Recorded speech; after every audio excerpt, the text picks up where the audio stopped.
Next slide. Agriculture has a huge potential to promote youth employment and make sure that youth are in productive employment. However, capital is a requirement to achieve this. Without capital, it is difficult to get young people to engage productively in agriculture. Banks, however, are not well positioned to finance the capital needs of young people.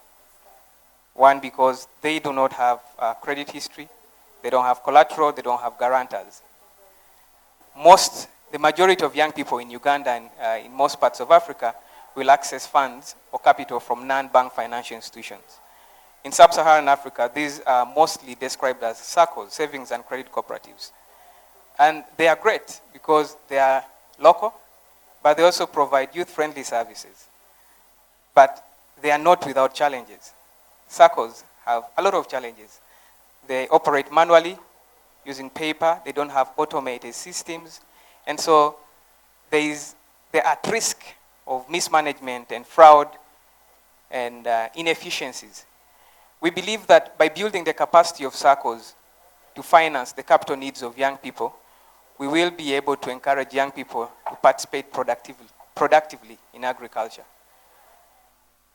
And we are using technology to solve these issues for non-bank financial institutions.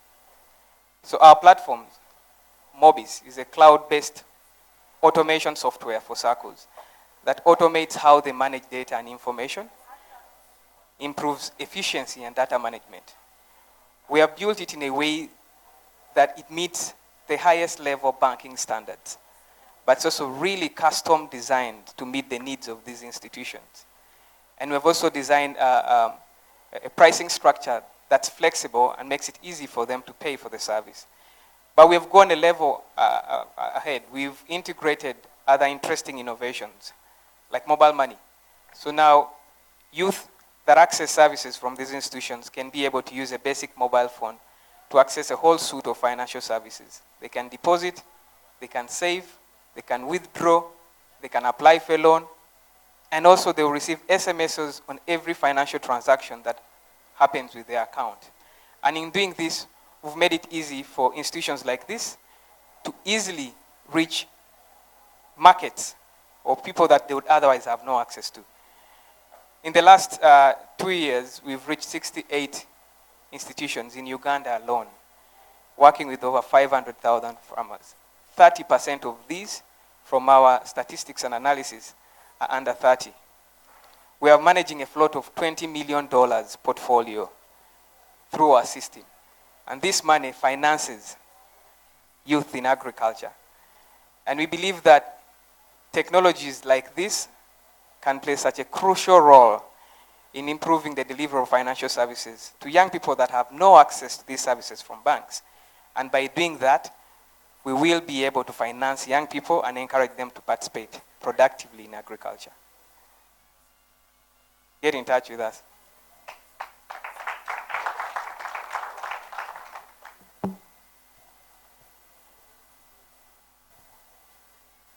Thank you very much, Gerard. On 8th to 9th of October 2016, Pan-Africa Farmers Organization organized the first youth forum, Youth in Agriculture Forum, in Accra, Ghana, with the support of AgriCode and CTA. Representatives of youth in agriculture across the continent met with other stakeholders in the agriculture sector and came up with various recommendations on how we think youth can get on board and how they can get involved in agribusiness.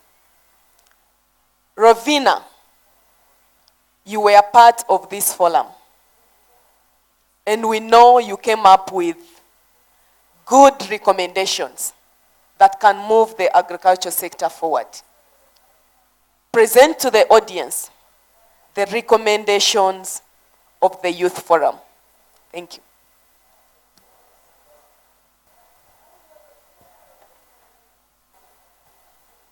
Thank you, moderator.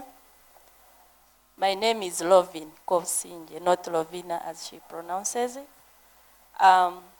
It is Lovin. That is my name. And I am the owner of Kati Farms Uganda Limited, which is a fish processing company employing 38 young people. And I started 6 years ago doing this business after my university school. We currently do export to East African region, Central Africa, and recently we are lucky to have got an order to supply Lebanon. I will go straight to the youth recommendations because that's why I'm here right now. And the youth are saying, the African youth are saying, in respect to the young women and men farmers in Africa, please take leadership positions and get organized to engage in lobbying and advocacy. Set up networks to get access to information, get trained in ICT. The youth want to get trained in ICT.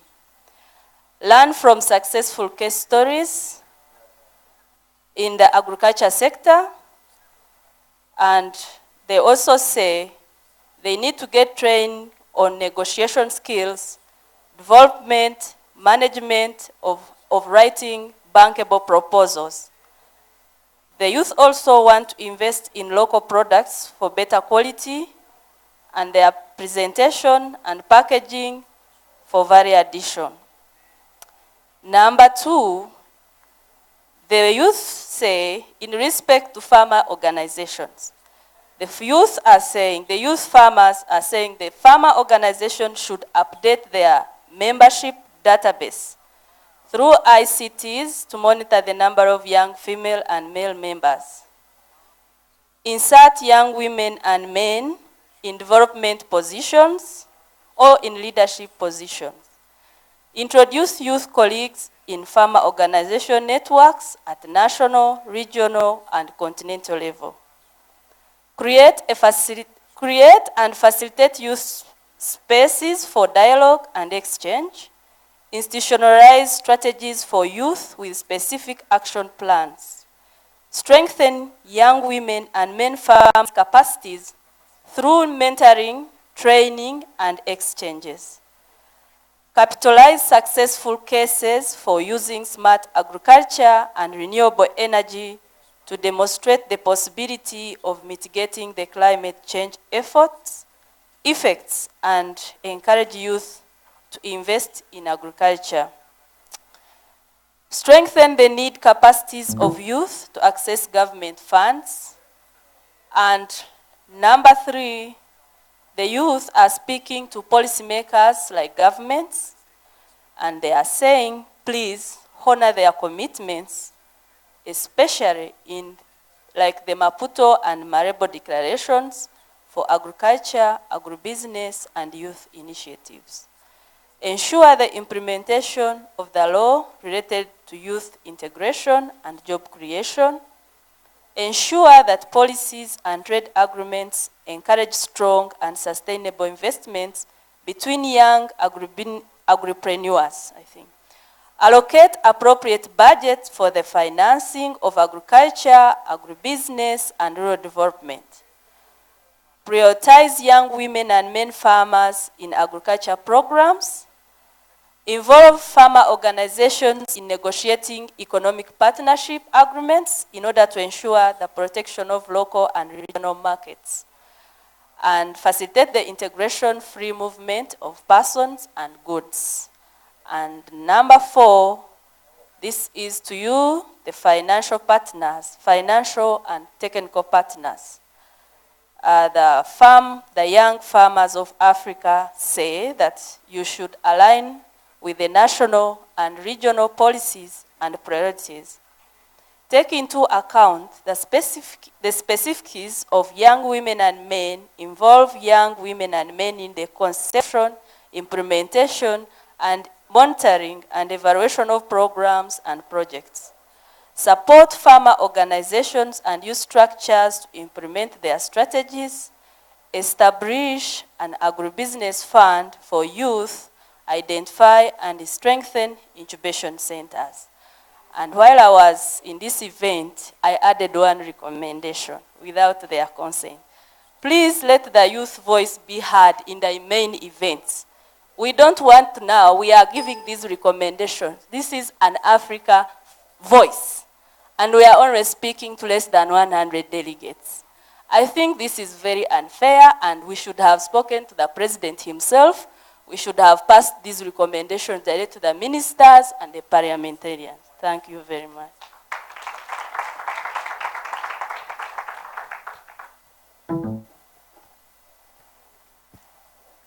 Thank you very much, my panelists. I think we can give them another round of applause. I'll kindly request you to take the seats in the audience. And having attentively listened to these successful stories on innovations, having listened to the recommendations of youth in agriculture in Africa continent, what does the policymakers say? What does the research institutions have for us? How are we farmers, youth farmers, taking this message? And what are farmer organizations promising to do?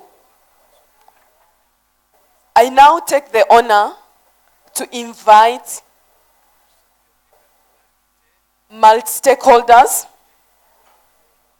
to react to what has been presented. I now invite Professor Tollens to come forward. Thank you. Professor Tollens is a researcher in the Department of Earth and Environmental Sciences, Catholic University of Leuven in Belgium.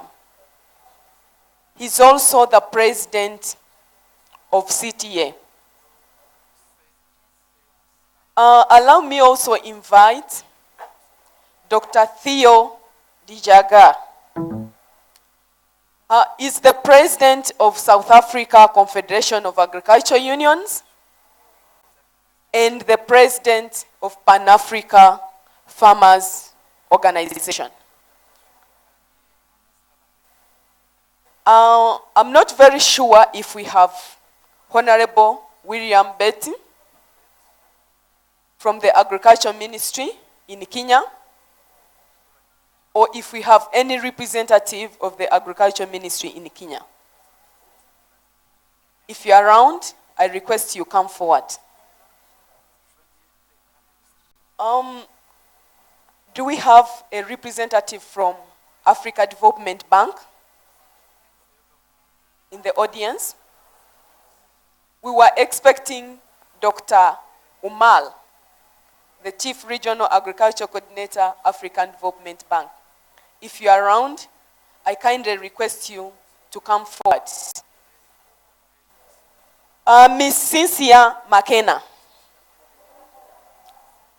She's an entrepreneur and a manager, Narai Farms in Kenya.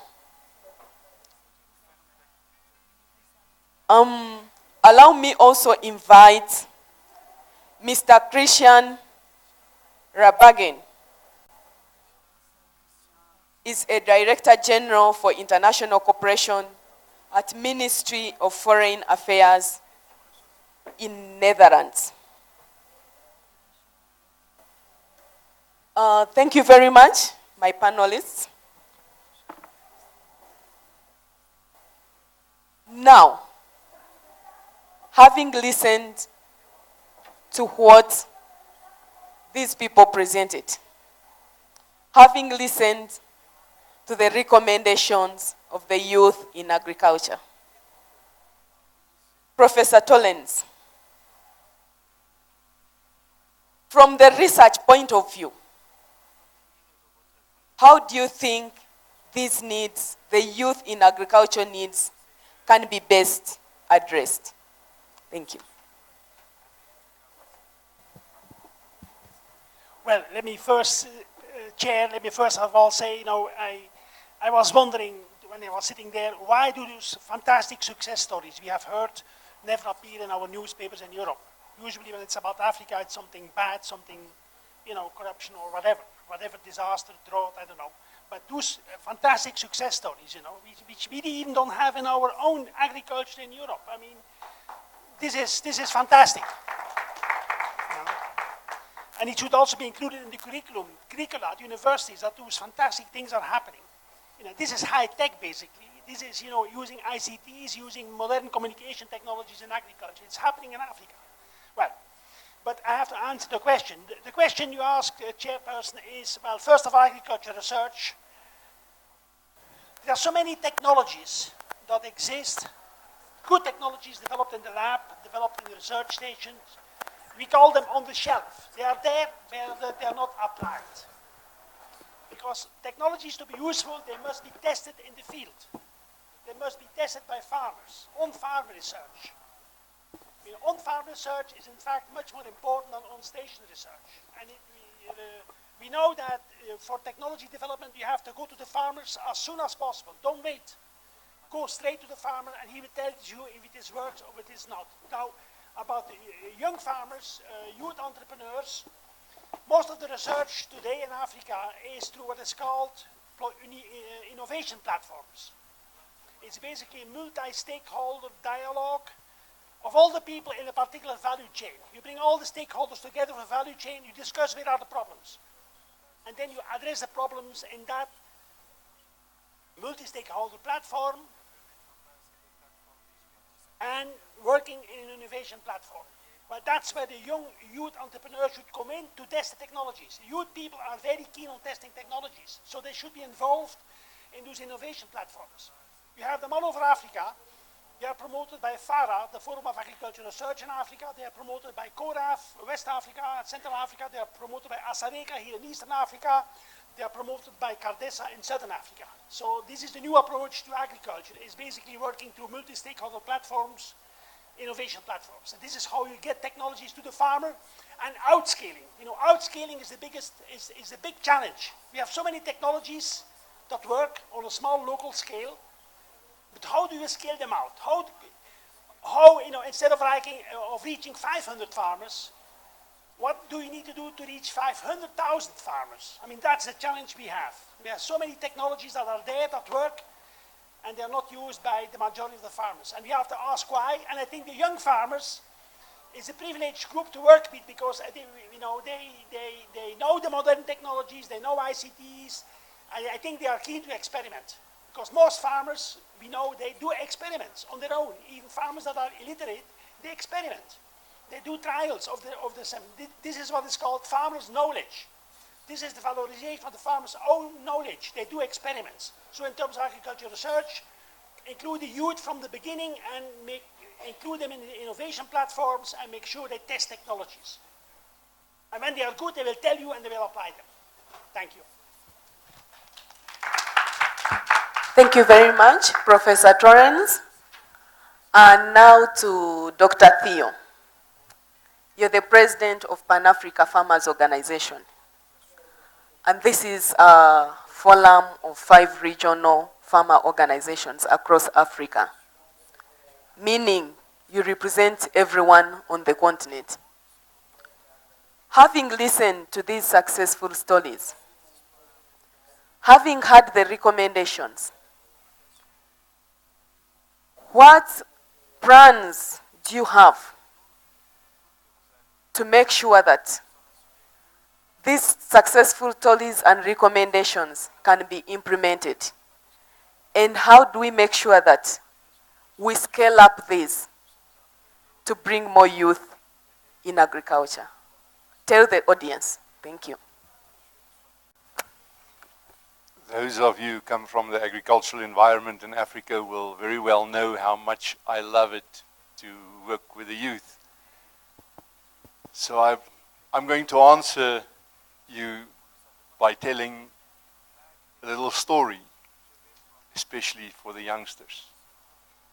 There once was two youngsters who worked in an animal feed company, two professionals. The one was a marketer, and the other one was an animal nutritionist.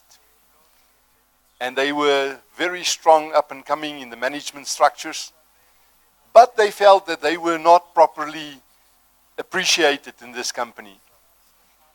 So they decided to break away and form their own company.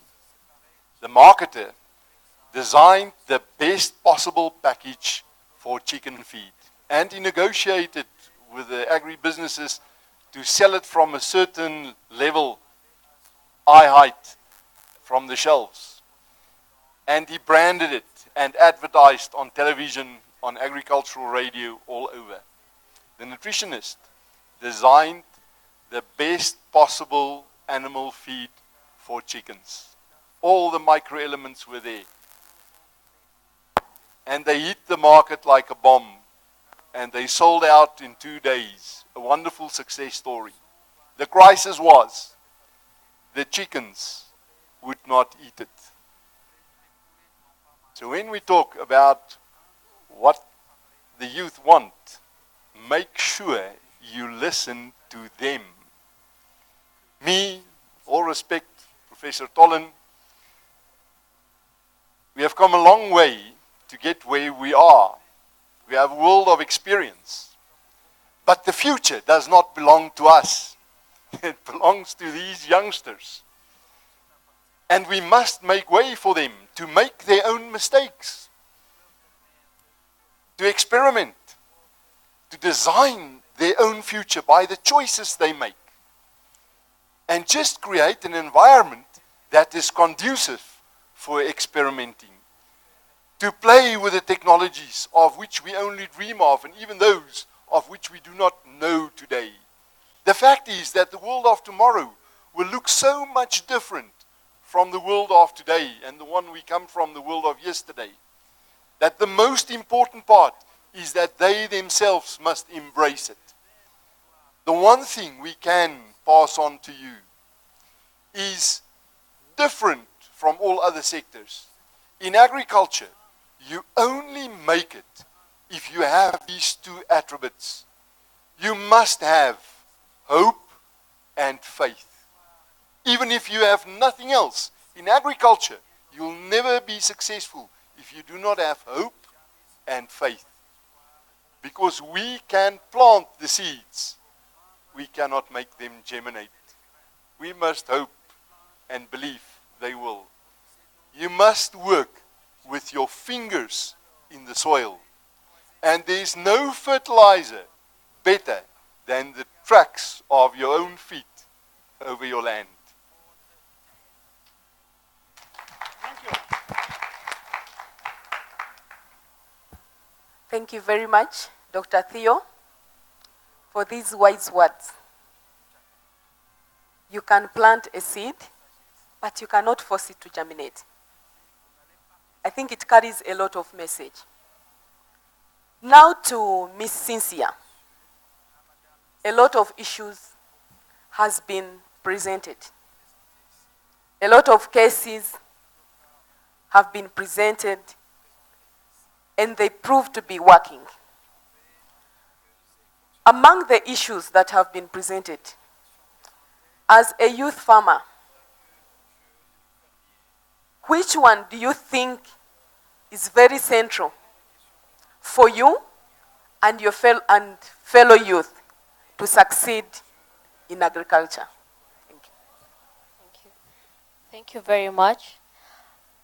I think what Madam Levine has spoken has really touched me personally as a young youth in agribusiness. She has said that we are not given the platform to speak what we think. We are not given the chance. She said it clearly that, for example, the issues we are laying them here, we we would have comfortably told the president, since the Minister of Agriculture is not around.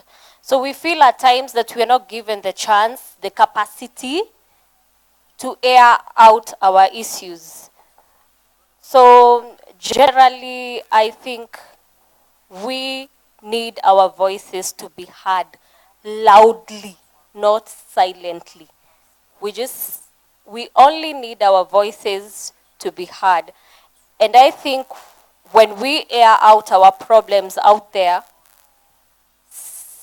I think something big is going to be done at the end of the day. So for me, that was the most touching thing of everything. Thank you.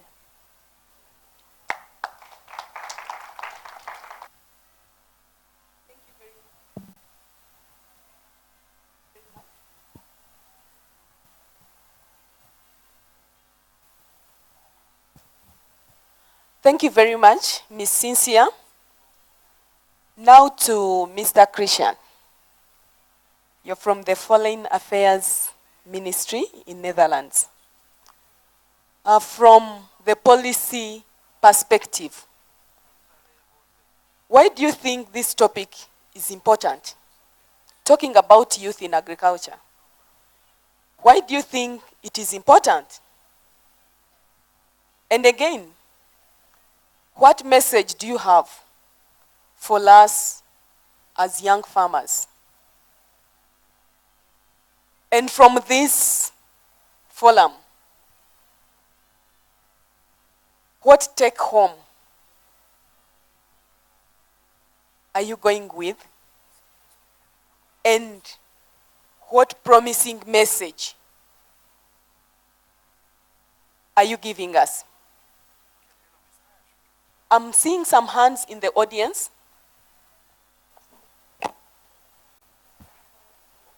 Come again? Is it on translation? Translation? Okay. Okay, thank you. I think the message was clear. Thank you. Well, thank you for the question. I'm from the Netherlands. I'm responsible for the Dutch Development Corporation, and this is a very important topic for us.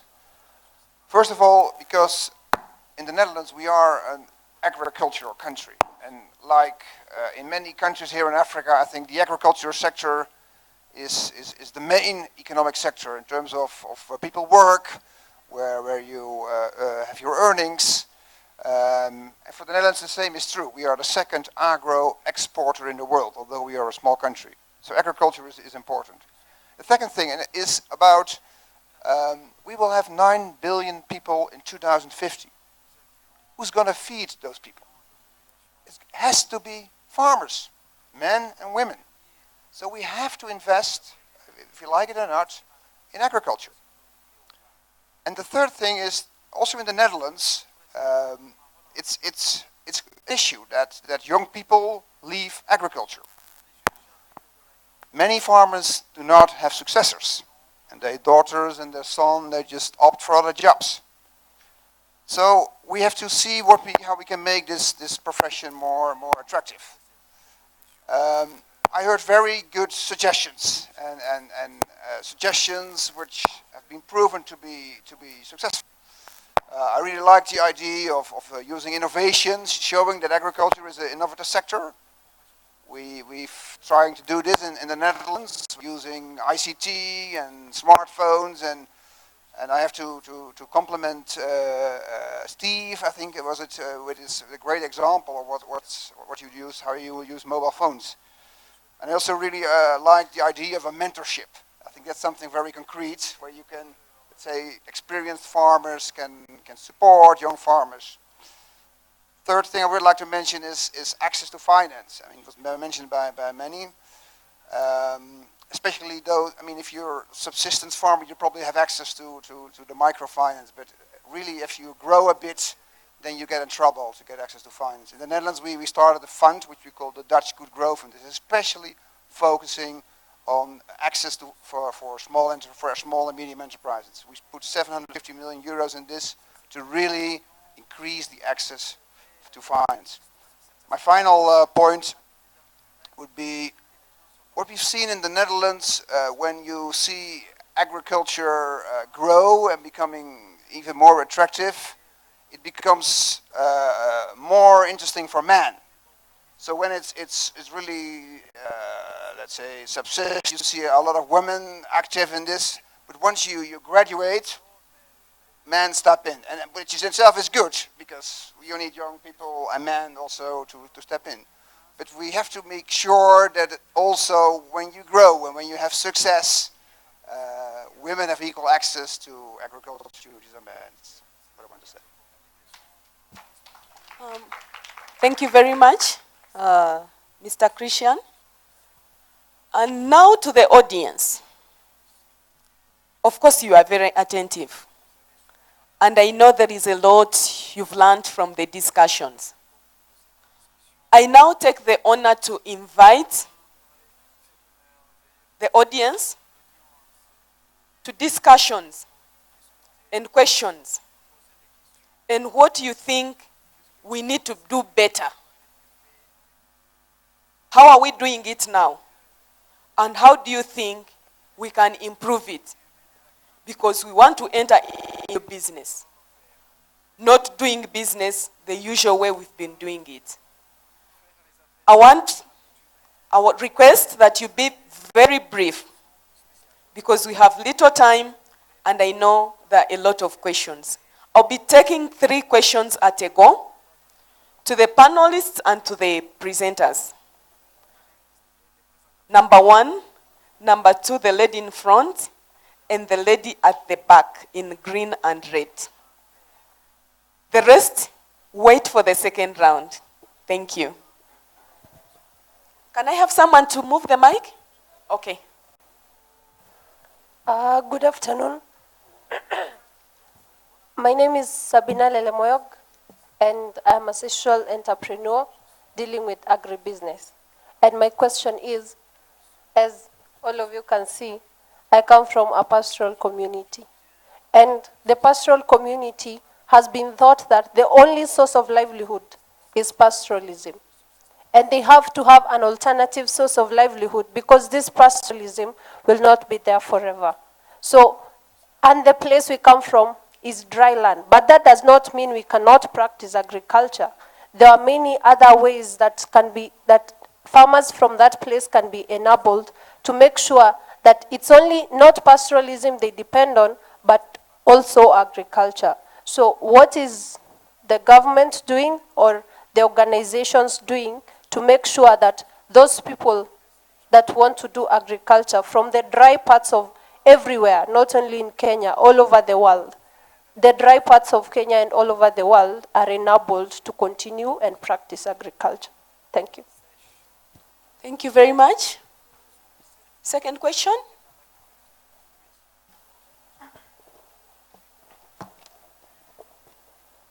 Thank you. Good afternoon. My name is Reverend Hilda Golorimba. I am the servant and the president of widowers and orphans in Kenya. I am also the vice chair of NGO Council in this country. I've really loved what you people are talking, because we have a cooperative for farmers. And my question is, we have African Charter for the widows. And this could do very well with the African Charter, because the only thing which widow has is a subsistent land to grow when the husband dies. I happened to have been funded by the FAO as piloting in Saya district. And we tried with the youth farmers what you are talking. It was marvelous. I think the only thing we are lacking into Kenya here is the encouragement and the money. And we cannot mobilize our youth, have orphan youth up to the UN, both female and male. And I have the third youth, matrifocal orphans. They are not within the society. Those are children born with the daughters of the widows. they are really a problem, and I think they are very much have a problem because one, they don't have land, and they have to fight with their maternal uncles on the property and the land. So please, I'm begging that if we have to look African Charter, let us look at widowhood in African Charter. And how do we integrate these youth farmers? It can get them employment, good water, sustainability, because most of our youth, they move from the rural to town to search for a job. And if we could encourage this one, I think everybody will be okay. Let us look at the poverty. I'm also a member of Action 2015, which deals with SDG. Netherlands, you are my funder for quite a long time. Thank you. Thank you very much, but I didn't understand the question very well. The question is, how do we integrate this program in our agriculture? I'm one of the people. Thank you. Thank you. Next question. Good afternoon, everyone. My name is Leonida Odongo. I come from an organization called Fahamu Africa. We work with smallholder farmers.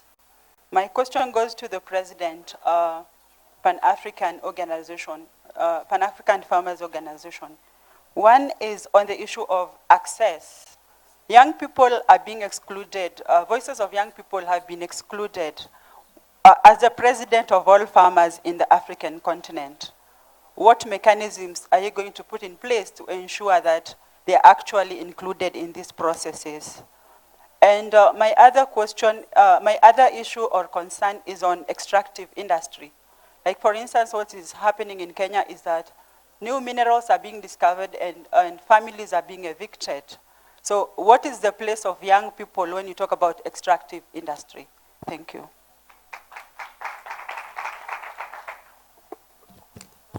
Thank you very much. I think we can first respond to, let me take 5. Number 1, and I need a gent. Yes. Yes, that gentleman behind with the headsets.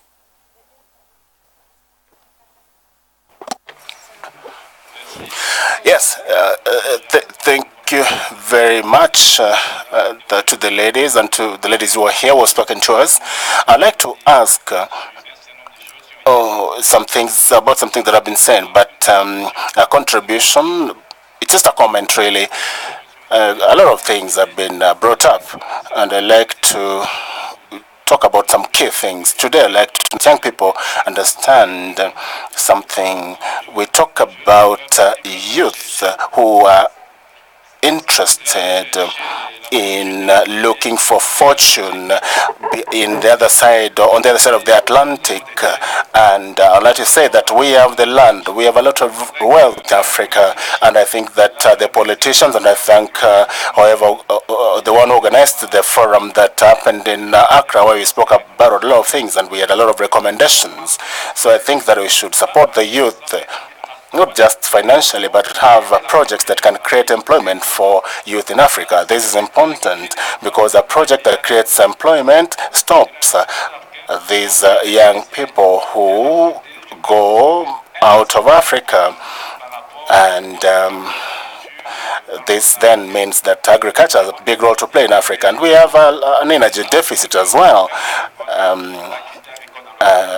Which obviously does affect agriculture in our country. So I think we should emphasize the aspect of developing this aspect of energy, the energy deficit, because it affects agriculture. We saw, for example, the youth in terms of the use of social media. Something very important, which would really bring the youth from across the continent together, because their experiences from elsewhere, from Latin America, Asia, and Europe. And I'm taking the example of Holland, as the representative from the ministry just told us, where the young people, you know, use a lot of media, like what he mentioned, to promote the crucial activities. And these are things that promote success in Europe. And I think our partners should be able to help us come together to learn from these kind of experiences in other countries, so that then this can help us move forward. That is what I wanted to add, and that then is my action. Thank you very much.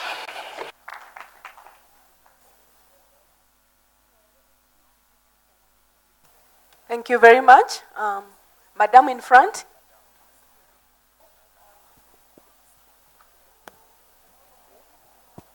Hi everyone, my name is Josefina. I come from Argentina, which is also quite an agricultural country in a lot of senses. Agribusiness is big there. And I guess that my comment comes because I got a little bit lost with the first presentation of the young men. I would like to understand better how these credit systems work.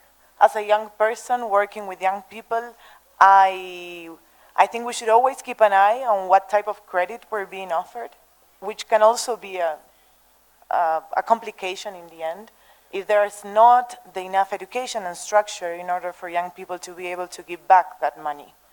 And in terms of agribusiness, particularly what's happening in my country with young people, the reason why they're not staying is because agribusiness is moving forward and it becomes more convenient for them to sell their lands than to keep them and work there. So that's also something to reflect on. I really don't know how we stop that, but yeah. Thank you very much. I now request the panelists to respond to the questions. I hope you are taking them. First, the concern is the pastoral community. Looking at pastoralism as an economic activity, but which may not be sustainable in the near future.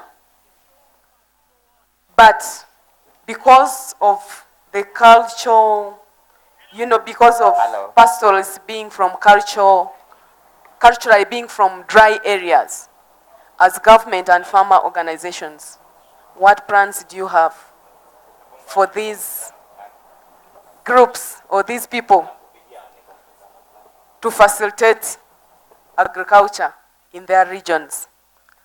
And then how do we integrate the good practices that have been presented? The same question I think was again asked to me, but to you, the panelists.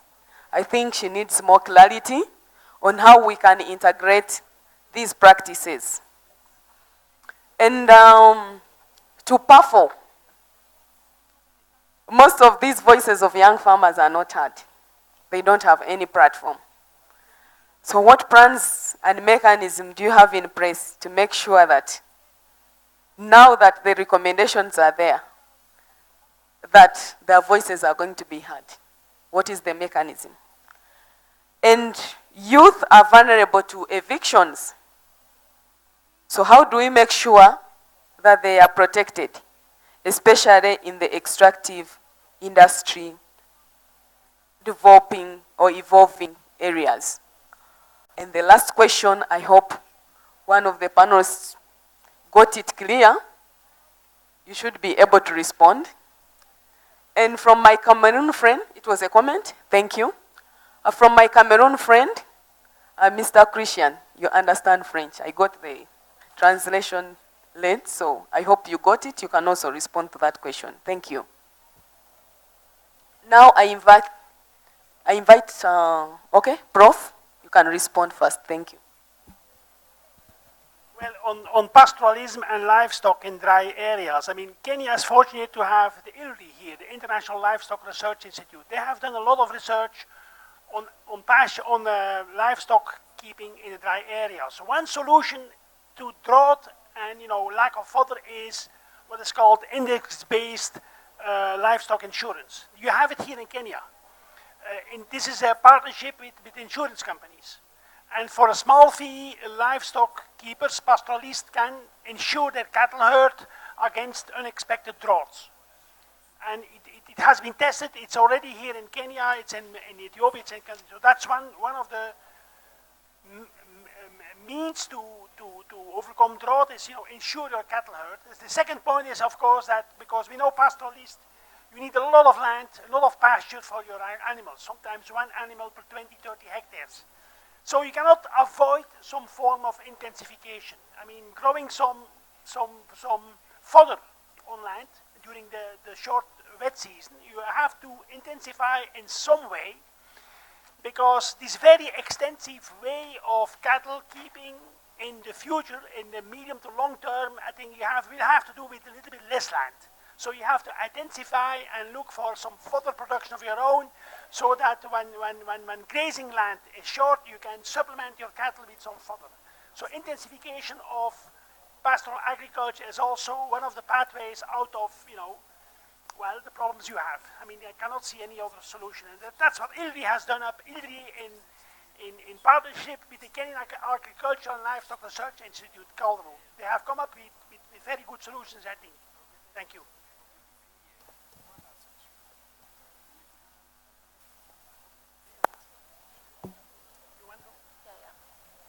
I would like to answer on the issue of the land. I think it's the highest time we thought of agriculture, not as only as farming, as agribusiness. We have, for you to get the product that you want at the end of the day, there's the production. So we have from the farmer to the production to the market bit. So it's the highest time we stopped taking agriculture as only farming. You can be a marketer and you're still in agribusiness. You can be a producer, but you're still in agribusiness. So whenever we talk about agriculture and we talk about land, it doesn't relate. Another thing about land, nowadays we have land leasing. You do not have to have a land. Land is just an added advantage. But if you don't have a piece of land, if maybe your parents or you have siblings, you have issues in terms of inheritance, there's always the option of leasing. And the beauty about leasing, you're leasing from an individual. So if you're a young entrepreneur, you want to lease a piece of land, you can negotiate with the landowner on terms of payment.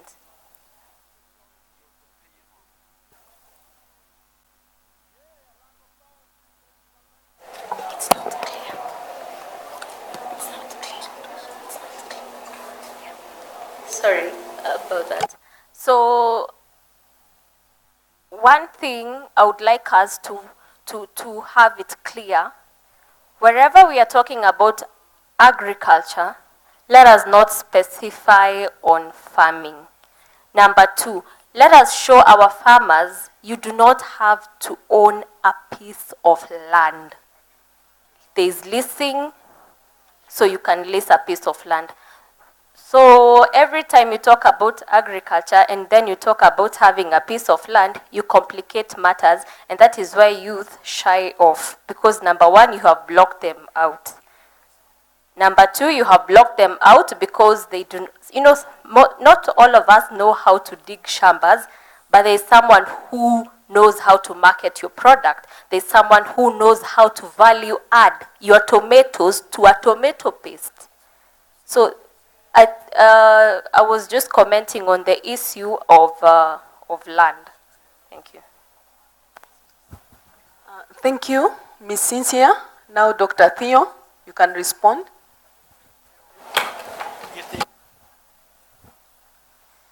Thank you. I want to hook on to what Mr. Christian Rebergen said about the youth, even in the Netherlands, leaving the industry. The most important driver of this phenomenon of the youngsters not wanting to come back to the land is poverty.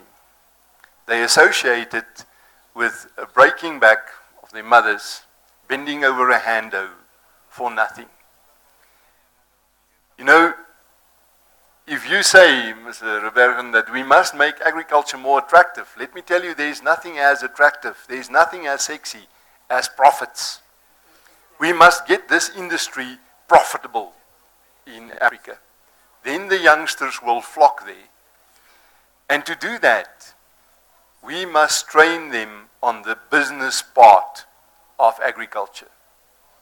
You go into the deepest corner of Africa, you will find the pastoralists know cattle. There is nothing you can teach them about cattle. What they need to be taught is how to trade in this commodity, how to do it profitable. Not far from here, I once visited a pastoralist.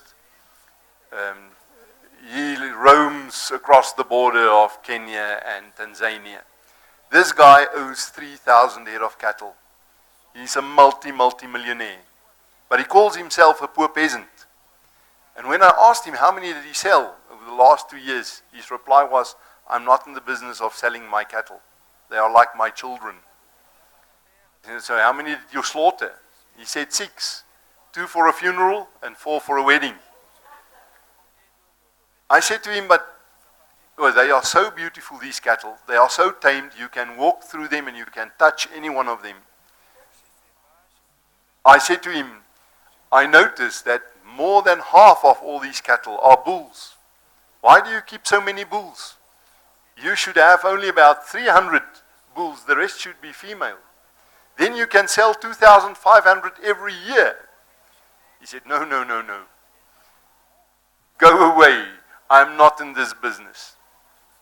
And when I got into my vehicle, his 2 sons came running after me with their smartphones. They wanted my email address. They wanted to know whether I'm on WhatsApp. They said, when the old man is gone, we need you back here. It's a mindset thing which we need to change. And that mindset is moving from the peasantry to agribusiness with exactly the same commodities. And what do we do in PAFU to enhance that? Well, first of all, nowhere in the history of mankind have we accomplished agricultural development with market-related interest rates in financing. You only get development in agriculture with long-term, softer loans, patient, sympathetic capital. If there is one thing which my generation can leave to the next one, it will be that kind of mechanism, an agricultural fund. And I've been fighting at AU level for something like that. Between the African Development Bank and the AU, we've got all the expertise to set up a collateral fund. The problem in Africa is we do not have access to financing because we do not own the land. And we do not have anything else for collateral than the land. So especially new entrants into the industry struggle to get access to financing. So we are really trying hard to set up this collateral fund. And as farmers' organizations, we do not need to create a bank. We are not in that business. But if we have such a fund, we can go to the private financiers, the banks and the agribusinesses, and tell them, if you would finance our cooperatives, our members, we can help you to carry the risk. We can share the risk for you. And I just need to make a remark about the extraction industries too. All over the world, and for decades now, agriculture and the mining industry are not friends. You see, we compete for the same resources, for the land and for the water. And it's not only on the land where they mine, because usually you will find pollution in the whole area. All over you see a drop in the weaning percentage, in the average harvest per hectare. Now there is no way we will win this war. We must also make sure that the mines do not win this war. You see, even if you have, like in many countries here in Kenya, an act, a law that compels them to restore the environment when mining is done, it takes centuries, millennia, to really recover that land again, because you damage the infrastructure of the soil very deep down.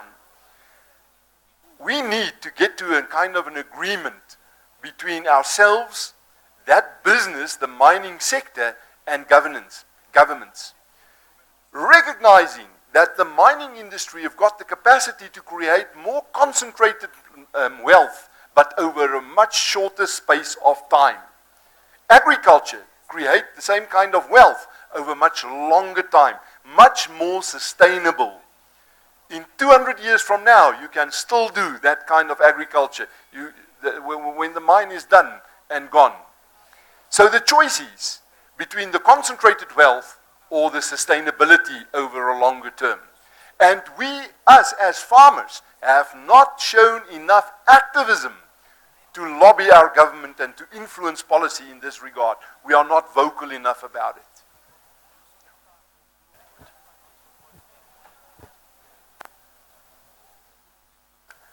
Thank you. Let me first say that also in reaction to your point, I'm glad to hear you're a friend of the Netherlands, but let me tell you, we are a friend of Kenya, and we have been working here also in international cooperation for quite some years. And agriculture is one of our main areas where we do cooperate with the farmers and also with the government. So, and within our program, and that's maybe one of the answers to some of the questions, land registration is number one in our programs, because, well, as has been said, if you have no land, you don't have access to credit, you don't, it's much more difficult to invest. So we really put a lot of effort to strengthen land registration systems, cadasters, etc. So that's the first thing I want to say. The second thing on leaving land, well, I think it's, as you were saying, why are you people leaving land, as you give the example of Argentina? People now, they just don't get enough revenues from the land, and they only have, let's say, a short-term need of money. So we can only solve this by, let's say, a business spirit, entrepreneurial spirit, as you would call it, but also by, let's say, creating the knowledge and working together to increase the productivity. And, well, one thing we've learned in the Netherlands is that schooling is very important, and let's say really practical schooling on the land, where you work together with farmers and the knowledge institutes to see how you can increase productivity. Thank you. Thank you very much, Mr. Christian, and my panelists. We are very grateful. Just a reminder on the organizers of this event. AgriCode is it is an alliance of agri-agencies. These are organizations that are mandated by farmer organizations from their countries to support their peers in developing countries. A CTA works in SCP EU, and it is a technical center for agriculture and rural cooperation. It builds capacity of farmer organizations in SCP and EU. And then, of course, PAFO is the Pan-Africa Farmers Organizations, a forum for farmers organizations in Africa.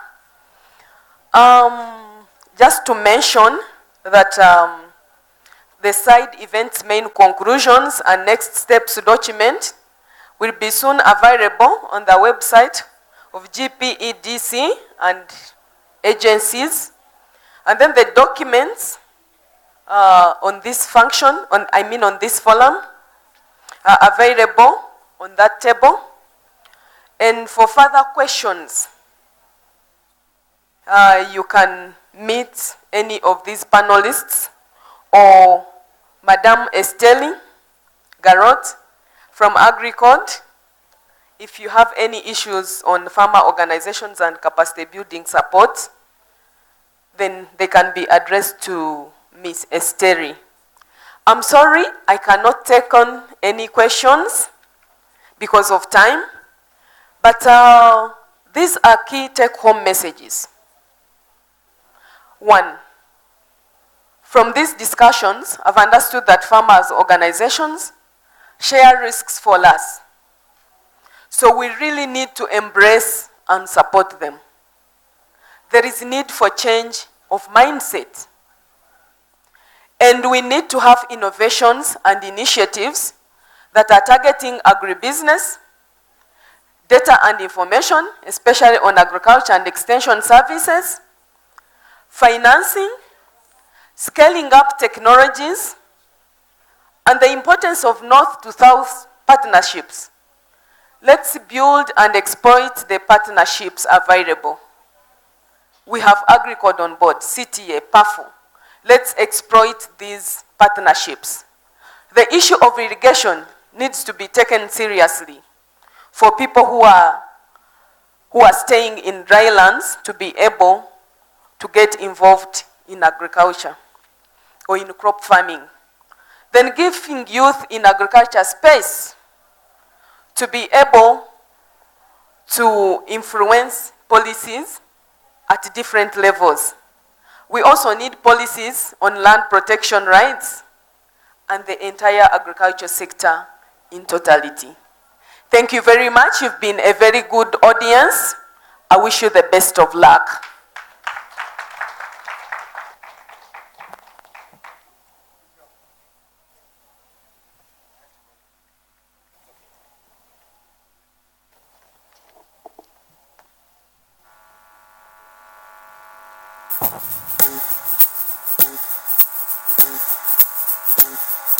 Damegi milliard kering kema kunde yo kema kunde megutongo solo masa kambiri mpokora wali 80% es agricultores. Alors que nous sommes producteurs des aliments. We werken voor een leefbaar platteland. Somos emprendedores con la capacidad de progresar. Es cierto que estamos vulnerables como individuos.